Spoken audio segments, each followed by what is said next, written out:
So I've used Claude Code, and I do think it's a very interesting tool. I like actually most of the products made by Anthropic. I like the style that they work a lot better than their competitor, OpenAI. And I think that the way they develop things generally is more the way I think about the world. One thing I don't like that Anthropic does is they claim that they have intelligence. There's no evidence of intelligence. There's actually the opposite. There's evidence there is no intelligence. These tools are pattern matching systems, and they are really good at finding patterns and really good at generating what potentially would be a prediction based on those patterns.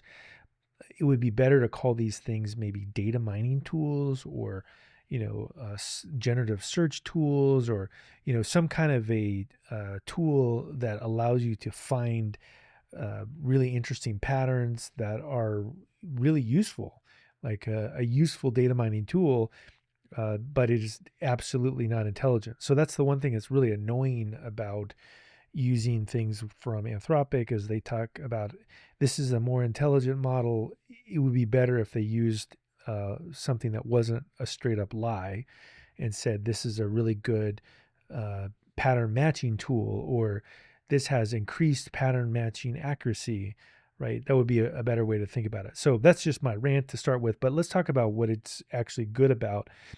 I think it's a very interesting tool because if you're already used to doing things in the terminal, it can be pretty helpful to have this little agent sitting in the background and you can ask it questions.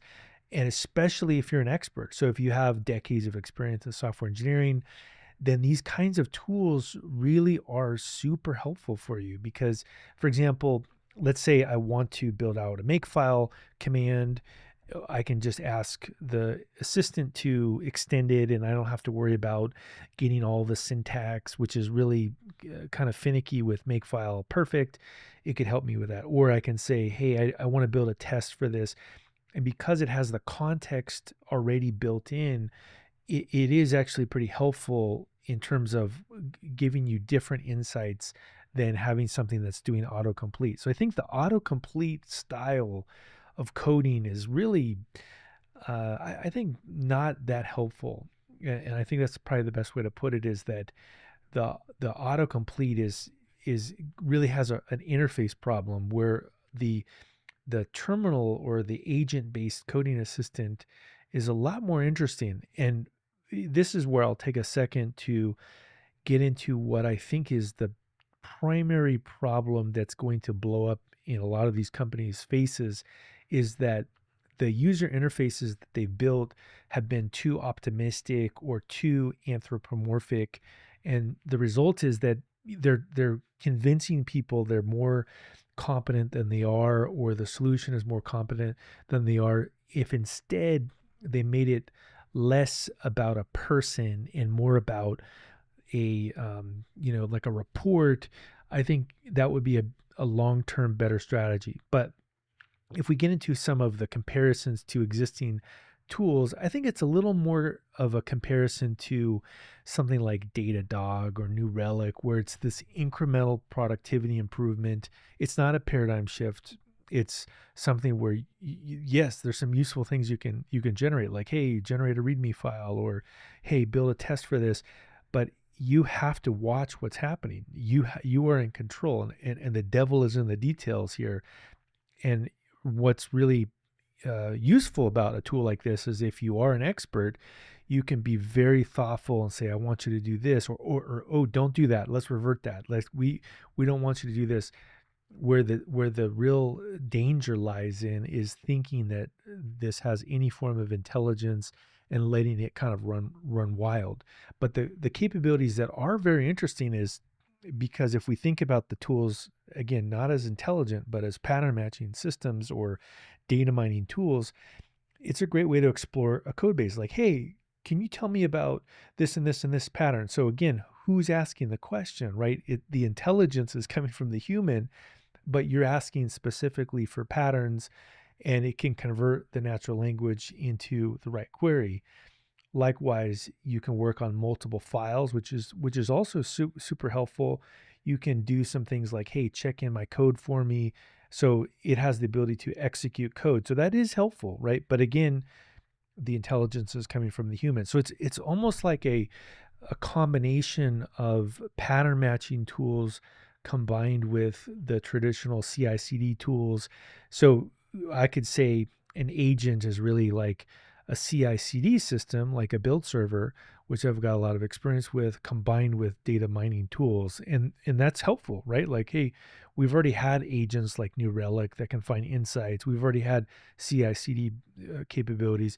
The difference is that we're also getting this nice user interface with natural language processing that can help interpret some things. So if you think about it from that perspective of it's combining a bunch of different things together, that's where things get a little bit more interesting. Now, some of the constraints that we can see here would be that um, maybe it could be difficult to estimate the cost, or hey, are the tools going to execute reliably? I mean, it's a little bit scary to think about having some tool write the software for you without you really being careful about it. Also, maybe you prefer an IDE integration versus a terminal. I personally prefer a terminal, and I have a IDE that is working alongside the terminal. So I use IntelliJ with it at the same time.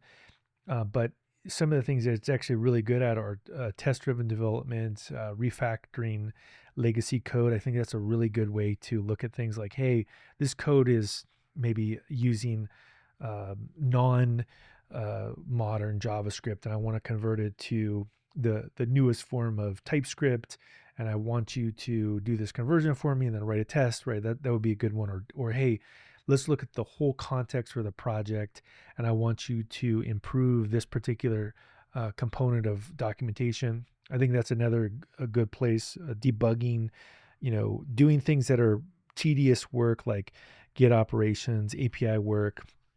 Where I think it can potentially have some issues would be looking at things where there are legacy systems or maybe cutting edge frameworks, because again, it's a pattern matching system. And if it doesn't have access to the patterns, it's not going to be able to find them. And also, potentially architectural decisions. So, like, where you could start to work on it in one context, and all of a sudden the context goes away, and all of a sudden you're using a different pattern, and then you get this mixed mode. So I think there potentially could be some real issues there for people who are not experts, is if it starts writing things in a slightly different style, then you also have these problems. So I think really the way to think about this is that these are useful tools. There is going to be some form of productivity that developers are going to get.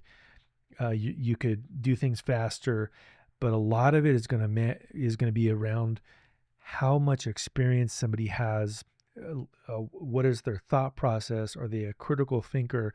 And also, if they're framing the problem when using tools like Claude Code in a way where it is not any form of intelligence at all.